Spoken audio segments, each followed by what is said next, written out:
En el 7º capítulo del libro del Génesis se detalla la forma en que Dios provocó un diluvio para inundar la tierra y aniquilar a todo aquel que vivía en pecado. Apenas el afortunado Noé, quien escuchó las advertencias de Dios sobre el gran diluvio, logró salvarse a sí mismo, a su familia y a los especímenes de todos los seres vivientes construyendo un arca. Aunque muchos eruditos convergen en que la narrativa del diluvio descrito en el Génesis está basada en fuentes de la religión asirio-babilónica, escrita en algún momento del siglo VII o VI a.C., las similitudes entre esta y otras historias del diluvio universal resultan más difíciles de explicar. Hasta la fecha, los historiadores han compilado más de 250 relatos sobre una gran inundación provenientes de culturas esparcidas en todo el mundo.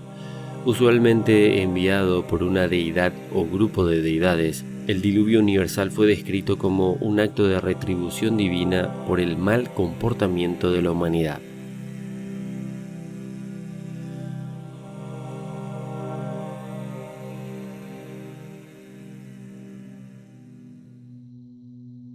Uno de los relatos más antiguos y populares sobre el diluvio universal lleva por nombre Epopeya de Gilgamesh.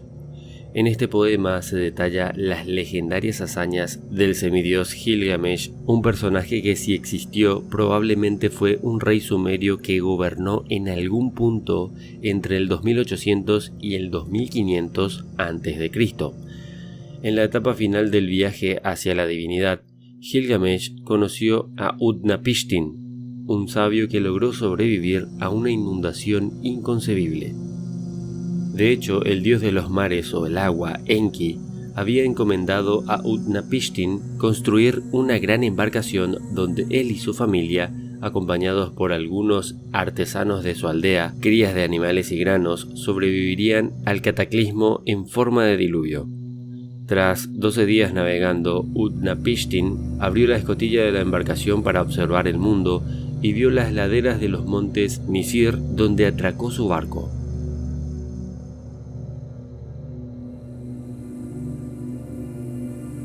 En la mitología hindú también aparecen otros relatos del gran diluvio.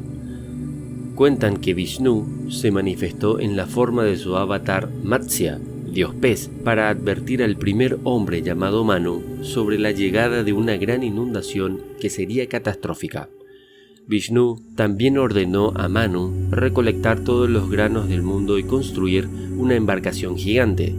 En algunas variantes de la historia se dice que todos los seres vivos también fueron preservados en este barco. En su forma de pez, Vishnu guió la embarcación de Manu a la seguridad que proporcionaban los terrenos altos de las montañas del norte, el lugar que muchos han interpretado como los Himalayas.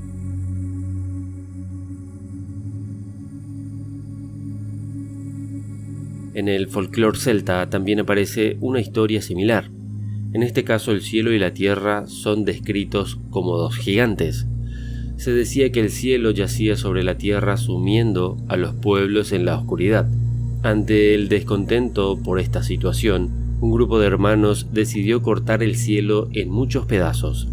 Contaban que la sangre derramada por el cielo provocó una gran inundación tan extrema que todos los hermanos, con excepción de 2, terminaron muertos.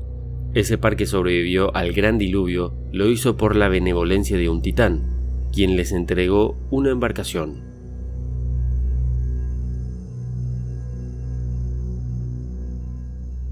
En los registros pictóricos de los antiguos gobernantes incas también se detalla una gran inundación que alcanzó las montañas más altas. Decían que el dios Paricia envió este diluvio para aniquilar a los humanos que no mostraban respeto. La historia tiene múltiples variantes. En una de ellas, todas las cosas creadas desaparecieron, con excepción de un hombre y una mujer que flotaron en una caja. Por la otra, los habitantes de las tierras altas o montañas de los Andes lograron sobrevivir, principalmente porque no se habían entregado al mal.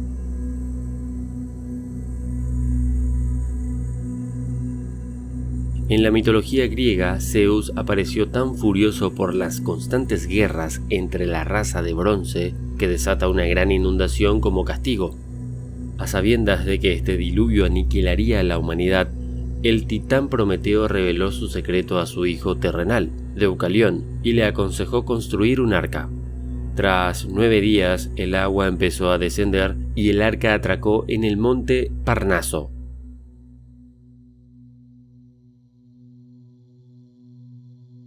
Estos relatos sobre inundaciones también están presentes en la mitología nórdica, en la tradición de los pueblos mayas, en las historias de algunas tribus nativas de Norteamérica y pueblos aborígenes en el sur de Australia.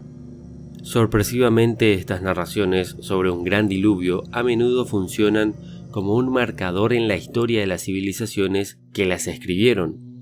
Para los griegos, la inundación provocada por Zeus puso fin a los hombres de la Edad de Bronce. En la antigua Mesopotamia, la lista de reyes se divide en antes y después del gran diluvio. En la Biblia cristiana y la Torá hebrea, el periodo desde la creación hasta la destrucción de toda la vida en la tierra, con excepción de los salvados por Noé y su arca, se define como periodo antediluviano, cuyo significado literal es antes del diluvio. La ciencia siempre ha desestimado una inundación capaz de cubrir todo el planeta, pues un fenómeno de esta magnitud es incompatible con la comprensión moderna de historia natural y geografía. Sin embargo, no llega a un consenso sobre el hecho de que diversas culturas compartan historias similares sobre una inundación tan devastadora. Otro elemento inusual en los relatos del diluvio universal es la supuesta diferencia en la esperanza de vida entre aquellos que vivieron antes y después de la catástrofe. En el libro del Génesis se menciona que Noé tenía 600 años cuando Dios inundó la tierra. Curiosamente, esa longevidad también quedó asociada a los reyes que antecedieron la inundación en Sumeria, donde la esperanza de vida se redujo drásticamente tras la catástrofe. Los estudiosos han intentado explicar de forma individual diversos mitos de inundación. Por ejemplo, se cree que las narrativas sumerias son resultado de múltiples inundaciones en un territorio actualmente comprendido por Irak. En las excavaciones que se realizaron entre 1928 y 1929 en 2 sitios arqueológicos al sur de Mesopotamia, Ur y Kish, los arqueólogos encontraron evidencias de inundación con unos pocos meses de diferencia. Estos episodios habrían sido plasmados como un gran diluvio tanto en fuentes sumerias como en escrituras hebreas. En décadas posteriores se encontró más evidencia para concluir de forma sólida el dramático alcance de esta inundación. Numerosas ciudades sumerias antiguas presentaban evidencias de inundaciones. De hecho, una capa de sedimentos fluviales que terminó interrumpiendo la continuidad de los asentamientos conocidos fue datada en el año 2900 a.C., coincidiendo en época con el encuentro que Gilgamesh tuvo con el sobreviviente de la inundación, Utnapishtim. En 1993, un barco de investigación ruso llamado Aquanaut encontró restos de plantas de agua dulce en el Mar Negro. Al poco tiempo, un equipo internacional de oceanógrafos y geólogos acudió al lugar para investigar a profundidad. Encontraron los restos de una antigua costa, lo que sugiere un aumento abrupto en el nivel del agua hasta 152 metros en un año. Las antiguas costas del Mar Negro y todas las poblaciones que la habitaban quedaron sumergidas por completo a medida que el agua de mar llegaba desde el mar Egeo. El agua se tragó más de 60.000 millas cuadradas de tierra. Aunque el índice de inmersión parece polémico, se cree que torrentes gigantescos de agua fueron vertidos sobre el Mar Negro a un ritmo de 400 veces mayor al observado en las cataratas del Niágara. Obviamente, los humanos de aquella época consideraron que la catástrofe era una consecuencia de la ira divina.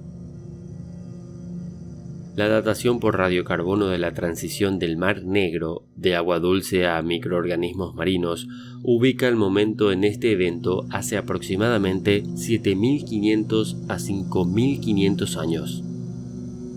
Los investigadores involucrados en el proyecto mencionaron la posibilidad de que la memoria traumática y colectiva de la inundación del Mar Negro pudiera inspirar la epopeya de Gilgamesh en los siglos posteriores. Sin embargo, la doctora Stephanie Dalley rechazó esta propuesta argumentando que existía una amplia separación geográfica y temporal. Otros sugirieron que la inundación del Mar Negro en el año 5500 a.C. es la evidencia de la inundación narrada en la Biblia. Incluso si la hipótesis del diluvio del Mar Negro es acertada y corresponde a la inundación descrita en el libro del Génesis, ¿cómo fue posible que pueblos nativos de América y Australia supieran este acontecimiento? Incluso tras todos estos años de investigación, muchas preguntas permanecen sin respuesta. ¿Qué opinas sobre este tema? ¿Te gustaría que haga más videos sobre la gran inundación?